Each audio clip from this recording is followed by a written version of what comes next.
আসসালামু আলাইকুম। আজকে চলে আসলাম এই যে বারান্দাটা পরিষ্কার করব। করার আগে আপনাদের সাথে একটু শেয়ার করলাম যে বারান্দাটা কি অবস্থা হয়ে আছে। তো এই যে পরিষ্কার করার পরেও আপনাদের সাথে একটু শেয়ার করলাম।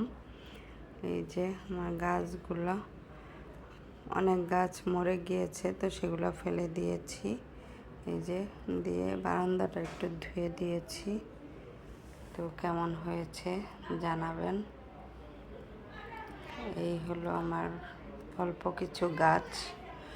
তারপর চলে আসলাম রান্নাঘরে। আজকে হচ্ছে ডিম ভুনা করব। তো এখানে তেল দিয়ে দিলাম, তারপরে হচ্ছে ডিমগুলো আস্তে আস্তে দিয়ে দিচ্ছি। ডিম ভুনা আমাদের বাসায় সবাই পছন্দ করে, আমার ছেলে বেশি পছন্দ করে। তাই হচ্ছে আজকে ভাবলাম যে একটু ডিম ভুনা করি।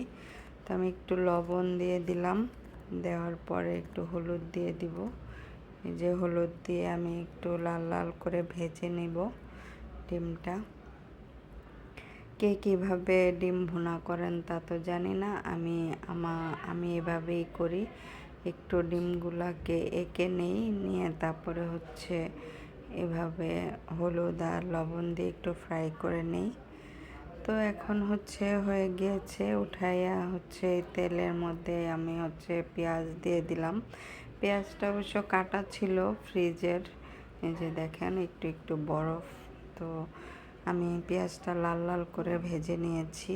তো পেঁয়াজটা বেশি ভাজা হয়ে গেছে, তো এখানে একটু পানি দিয়ে দিব, না হলে হচ্ছে পুড়ে যাবে। এই যে একটু হলুদ দিয়ে দিলাম,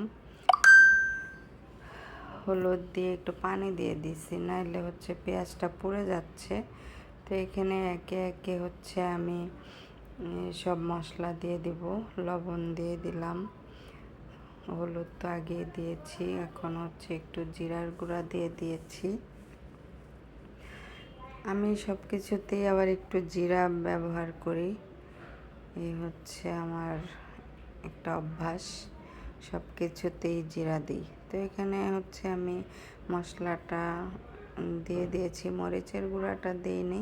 তো এখন হচ্ছে একটু মরিচের গুঁড়া দিয়ে দিলাম। এই যে তো মরিচের গুঁড়া দিয়ে এখন আমি হচ্ছে মশলাটা একটু কষিয়ে নেব ভালো করে। এই যে কষিয়ে নিয়ে হচ্ছে ডিমগুলো আমি দিয়ে দিয়েছি। এই যে ডিমগুলো দিয়ে কিছুক্ষণ কষাবো, একটু পানি দিয়ে তারপর হচ্ছে আমি কিছুক্ষণ কষিয়ে নেব। কারা কারা আমার মতো ডিম ভুনা করেন কমেন্ট করে জানাবেন। তো এখন একটু পানি দিয়ে হচ্ছে আমি এটাকে কষিয়ে নেব ভালো করে। এই যে এখন হচ্ছে আমি এটাকে ঢাকনা দিয়ে ঢেকে দিব, ঢেকে দিয়ে কিছুক্ষণ কষিয়ে নেব। তো কষানো হয়ে গেলে হচ্ছে আমি বাটিতে নিয়ে নেব। এই যে অলরেডি আমার রান্না হয়ে গিয়েছে ডিমটা। তো ডিম ভুনা শেষ। আর এদিকে হচ্ছে সাবা আজকে একটা কেক বানিয়েছে। এই যে দেখেন, এটা হচ্ছে চকলেট কেক। তো চকলেট কেকটা হয়ে গিয়েছে, আর এখানে হচ্ছে আরও 4টা ডিম ভিজিয়ে রেখেছে পানিতে, ওগুলো দিয়েও হচ্ছে কেক বানাবে। আর এদিকে ভাত বসাই দিয়েছি।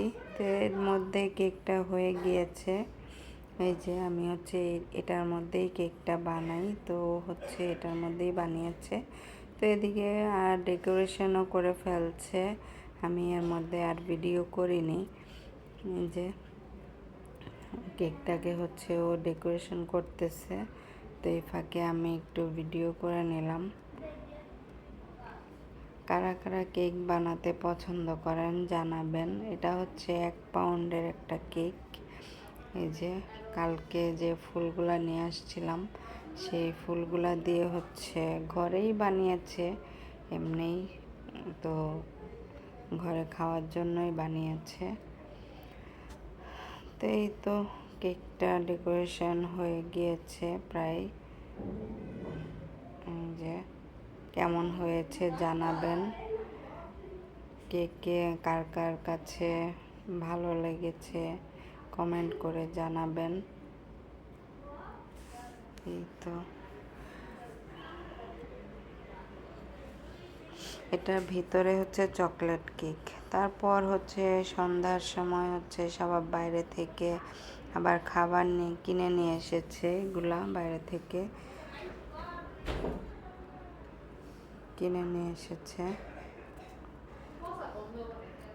দুধ, তারপর হচ্ছে এখানে চাট মশলা, এগুলো কিনে নিয়ে এসেছে। দুধটা ছিল না, তো দুধ 1 কেজির একটা প্যাকেট নিয়ে এসেছে চা খাওয়ার জন্য। আর এখানে হচ্ছে আমরা নাস্তাগুলো হচ্ছে খাবো সন্ধ্যার সময়। এই যে, আল্লাহ হাফেজ।